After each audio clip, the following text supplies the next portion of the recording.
النبی اولا بالمؤمنین، اور نبی مومنوں کی جانوں سے بھی زیادہ اس کے مالک ہیں۔ معلوم یہ ہوا کہ آپ اور میں اپنی جان کے مالک نہیں، مالک ہے تو اللہ اور اس کے رسول صلی اللہ علیہ وسلم۔ اولا معنی ہے زیادہ لائق، زیادہ سزاوار۔ ہمارے نبی جو حکم دے ہمیں، وہ ہمارے اوپر پورا کرنا لازمی، ضروری اور فرض عین ہے۔ وہ ہم سے، ہماری جانوں سے بھی زیادہ ہمارے مالک ہے۔ اور اس کی بے شمار روایتیں اس بات پر دلالت کرتی ہیں۔ میرے آقا نبی اکرم صلی اللہ علیہ وسلم کی ذات گرامی نے ارشاد فرمایا، جو بندہ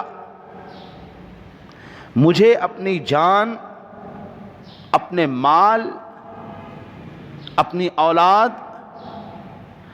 اپنے گھر بار سے سب سے زیادہ مجھ سے محبت نہ کر لے، وہ اس وقت تک بندہ مومن نہیں ہو سکتا۔ کائنات عالم کے اندر کوئی بھی بندہ اس وقت تک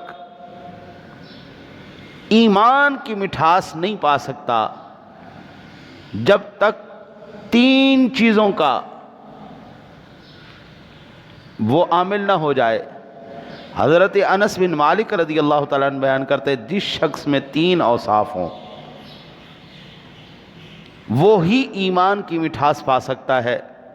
اللہ اور اس کا رسول اس کے نزدیک ان کے ماں سوا سے زیادہ محبوب۔ جس بندے کو اللہ رسول کائنات کی ہر شے سے زیادہ پیارے نہیں ہیں، وہ ایمان کی مٹھاس نہیں پا سکتا۔ دوسرا فرماتے ہیں، وہ جس شخص سے بھی محبت کرے تو اللہ کے لیے محبت کرے۔ الحب للہ والبغض للہ، محبت بھی اللہ رسول کے لیے اور نفرت بھی اللہ رسول۔ ہمارا تو کسی سے اپنا واسطہ ہے ہی کوئی نہیں، ہماری یاریاں بھی اللہ رسول کے لیے ہیں، ہماری دشمنیاں بھی اللہ رسول کے لیے۔ جو اللہ رسول کا دوست ہے وہ ہمارا دوست ہے، جو اللہ رسول سے محبت کرنے والا ہے ہم اس سے محبت کرنے والے ہیں۔ جو اللہ رسول کا غدار ہے وہ ہمارا غدار ہے، ہمارا اس سے کیا واسطہ ہے؟ وہ ملک کے صدر ہوں، وہ بڑی بڑی قوتیں ہوں، ہمارا ان سے کوئی واسطہ نہیں۔ تیسرا، میرے آقا نبی اکرم صلی اللہ علیہ وسلم نے ارشاد فرمایا، یہ حدیث پاک صحیح بخاری شریف میں بھی اور صحیح مسلم شریف میں بھی ہے، اس کے نزدیک کفر میں لوٹنا اس طرح ناپسندیدہ ہو جس طرح آگ میں لوٹنا۔ ایمان لانے کے بعد دوبارہ کافر ہو جانا،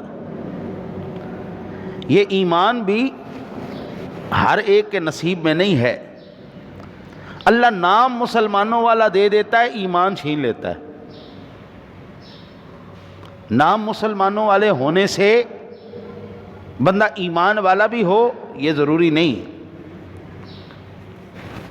حضرت سیدنا ابو ہریرہ رضی اللہ تعالیٰ عنہ بیان کرتے ہیں کہ میرے آقا نبی اکرم صلی اللہ علیہ وسلم نے فرمایا، میری مثال اور میری امت کی مثال اس شخص کی طرح ہے کہ کسی شخص نے آگ روشن کی ہو اور پروانے اور کیڑے مکوڑے اس آگ میں دھڑا دھڑ گر رہے ہو، سو تم اپنی خواہشوں کی آگ میں دھڑا دھڑ گر رہے ہو،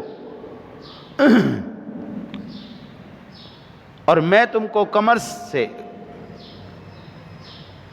باندھ کر کھینچ رہا ہوں۔ صحیح مسلم شریف کی روایت۔ سادہ لفظوں میں ہم دن بدن کوشش کر رہے ہیں ہم وہ کام کریں جو جہنمیوں والے کام ہیں، جو ہمیں جہنم کی طرف لے جا رہی ہیں۔ ہم وہ کام کر رہے ہیں جو ہمیں جہنم کی طرف لے جا رہی۔ حضور فرماتے ہیں میں کمر میں ہاتھ ڈال کے کھینچ رہا ہوں، وہ ادھر نہیں جاؤ، وہ ادھر نہیں جاؤ، وہ ادھر نہیں جاؤ۔ حضور ہمیں آگ سے بچا رہے، ہم آپ کی طرف جا رہے ہیں۔ حضور نے کہا رشوت نہیں لینی، ہم رشوت لے رہے ہیں۔ رشوت جہنم میں لے جانے والا کام، حضور نے ہمیں منع کیا، حضور ہمیں بچا رہے ہیں۔ سود جہنم میں لے جانے والا کام، جھوٹ، بے ایمانی، دھوکہ، فراڈ، ملاوٹ، حرام خوری، نمک حرامی، یہ تمام کے تمام وہ کام ہیں جو ہمیں جہنم کی طرف لے جاتے ہیں۔ اور حضور کمر سے پکڑ کے کھینچ رہے ہو، اللہ کے واسطے نہ کرو، جھوٹ نہ بولو، سود نہ لو، بے ایمانی نہ کرو، دھوکہ نہ کرو، یہ سارے کام نہ کرو۔ اس لیے حضور نبی اکرم صلی اللہ علیہ وسلم ہمارے لیے ہماری جانوں سے بھی زیادہ مالک ہے۔